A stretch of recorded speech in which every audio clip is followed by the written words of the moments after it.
ሰላም ውድ የቲክቶክ ቤተሰቦቼ እንዴት ናችሁልኝ? ገኒ ስዊሚንግ ነኝ። ዛሬ ደግሞ ይዤላችሁ የመጣሁት ሁለት ደሳስ የሚሉ ጓደኛ ማቾች ናቸው። እንደምታዩቸው ጠዋት ነው መተው ኤክሰርሳይዝ ያደረጉት፣ ዋና የተለማመዱት። ከስራቸው ከመግባታቸው በፊት ቅድሚያ ለራሳቸው ሰጥተው ራሳቸውን ጠብቀው ተዝናንተው ዋና ችለው ሄደዋል።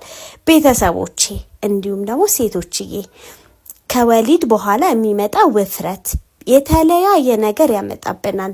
ለምሳሌ የወገብ ህመም፣ የእግር ህመም እንዲሁም ደግሞ ስትረስ፣ ኪሎ ከመጨመሩ የተነሳ ወደ ውጪ መውጣት መጥላት፣ እንዲሁም ግፊት፣ ስኳር እነዚህን የመሳሰሉ የተለያዩ በሽታዎች ይመጣሉና ይሄንን ለመከላከል ቅድሚያ ሰጣችሁ ለራሳችሁ ኤክሰርሳይዝ አድርጉ፣ ዋኙ፣ ኢንጆይ አድርጉ፣ ራሳችሁን ጠብቁ፣ ተዝናኑ። መታችሁ ዋኙ። ገኒ ስዊሚንግ ነኝ ባይ